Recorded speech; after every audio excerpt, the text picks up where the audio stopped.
আজকের কারাতে কম্পিটিশনে তো হাসি খুশিভাবেই যাচ্ছি, দেখা যাক। লাথিউসটা খেয়ে নাকি আবার বাসায় ফিরতে হয়। ভিতরে ঢোকার সময় এত সুন্দর গেট দেখে আর লোভ সামলাতে পারলাম না, কিন্তু আমার ভাগ্য এই গেট দিয়ে একটু নায়িকা নায়িকা ভাইবস নিয়ে ঢুকতে যাব, দেখি গেটটাই তুলে নিয়ে যেতে। যাই হোক, এই কষ্টের মুহূর্তটা আর কাউকে বুঝতে না দিয়ে আমি আমার লাইনে চলে আসলাম। আর আমাদের কারাতে প্রতিযোগিতাটা মেইনলি অন্যান্য জেলার প্লেয়ারগুলো পার্টিসিপেন্ট করছে, তো এখানে আমাদের সবাইকে লাইনে দাঁড় করিয়ে আমাদেরকে কারাতের বিভিন্ন রুলস শিখিয়ে দেওয়া হচ্ছিল। সবাই হচ্ছে যে যার মতো প্রস্তুতি নিচ্ছিল, যেন মনে হচ্ছে সবাই জয়ের স্বপ্নে বিভোর। আর কেউ তো এমনভাবে প্রস্তুতি নিচ্ছিল যেন অলিম্পিক খেলতে যাচ্ছে। আর একদল প্লেয়ার তো প্রতিযোগিতার শুরুর আগেই ফেসবুকে স্ট্যাটাস দিয়ে দিয়েছে যে হ্যাঁ আমরাই জিতবো। এই তো আমরাও আমাদের কারাতে প্র্যাকটিস শুরু করে দিয়েছিলাম, কারণ আমাদেরকেও আমাদের বেস্টটা ট্রাই করতে হবে যাতে আমাদের ক্লাবটা অনন্য মানে সবার থেকে সেরা হয়। তাই আমরাও আমাদের বেস্টটা ট্রাই করার চেষ্টা করতেছিলাম, বাট এদিকে আমরা প্র্যাকটিস কম হাসাহাসি বেশি করতেছি, মানে আমাদের যা অভ্যাস আর কি।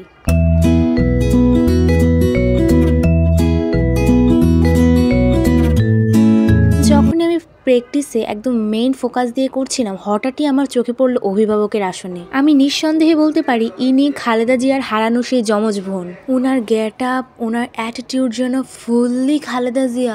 ও মাই গড! এই দিনই বুঝতে পারলাম প্রতিযোগিতার দিন শুধু অপোনেন্টের দিকে নজর রাখলেই চলবে না, আশপাশেও নজর রাখতে হবে। বলা যায় না আবার কোনো দিন হাসু আপার কোন ডুপ্লিকেট ভার্সনকে দেখে ফেলি। দেন তারপর আমি আবার আমার ফ্রেন্ডদের সাথে মেইন প্র্যাকটিসে চলে আসি, কারণ সময় তো আর নষ্ট করা যাবে না। তারপর আমাদের সবাইকে আবার লাইন ওয়াইজ দাঁড় করিয়ে আমাদের কিছু এক্সারসাইজ করাচ্ছিল। তারপর দেখে আমাদের দেখা দেখি একটা পিচ্চি এসে এরকম এক্সারসাইজ করতেছিল। আর এইসব প্র্যাকটিস করার পরই শুরু হয়ে গেল আমাদের কারাতের মধ্যে কাতা প্রতিযোগিতা। আর এখনই আমার পালা শুরু হবে।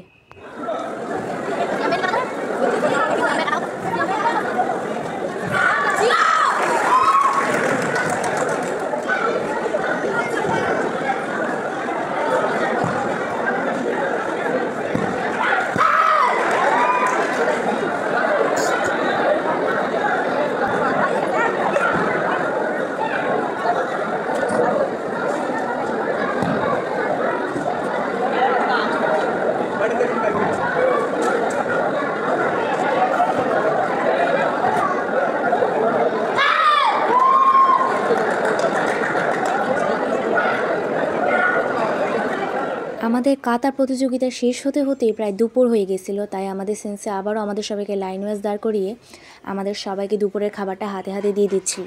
যেহেতু আমি এমন এক বান্দা মায়ের হাত ছাড়া কখনোই খাবার খাই না, তাই দুপুরের খাবারটা নিয়ে সরাসরি মামুনির কাছে চলে আসলাম। দেন আমি প্যাকেট খুলেই দেখি আমার মোস্ট ফেভারিট ডিশ মোরগ পোলাও। আর এমনিতেও মামুনির হাতের ছোঁয়ায় তো অন্যরকম জাদু থাকে, যে খাবারটা আমার পছন্দ না সেই খাবারটা মজা লেগে যায়। আর এটা তো মোরগ পোলাও, স্বাদে গুণে একদম পারফেক্ট। এই তো খাচ্ছিলাম, দেন ভাবলাম একটু ফ্রেন্ডদের কাছ থেকে ঘুরে আসি, দেখি তারা কি করছে। দেখি তারা নিজ হাতেই খাবার খাচ্ছে, মাঝখান দিয়ে আমি একটা দামড়ি মায়ের হাতেই খাবার খাচ্ছি।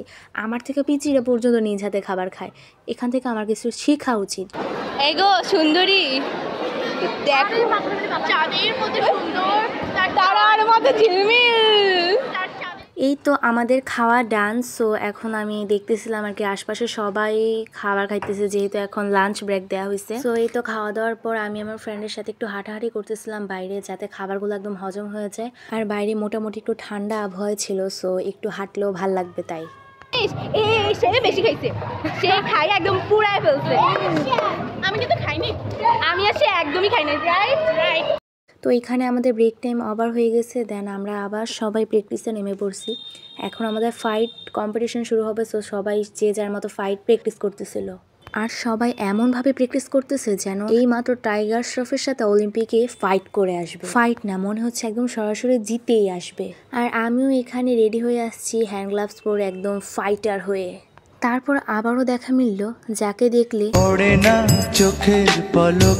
কি এবার তোমরাই বলো, খালেদা জিয়ার ডুপ্লিকেট কপি কিনা? তো এখানে আমিও আমার সিনিয়রদের কাছ থেকে বিভিন্ন ফাইটের টেকনিক শিখতেছিলাম, কিভাবে মারলে পয়েন্ট পাবো এই আর কি। খালেদা জিয়ার ডুপ্লিকেট ভার্সনের ঘোর মাথায় থেকে কাটতে না কাটতে আরেক লোকের আবির্ভাব। ওনার নাকের ছিদ্রে তুলা দেওয়াতে মনে হচ্ছে উনি কারো ঘুষির শিকার হয়েছে। বেচারাকে এমন ঘুষি দেওয়া হয়েছে ওনার নাকই ভেঙে গেছে। তো এখন এই তো আমার ফাইট শুরু হয়ে গেছে।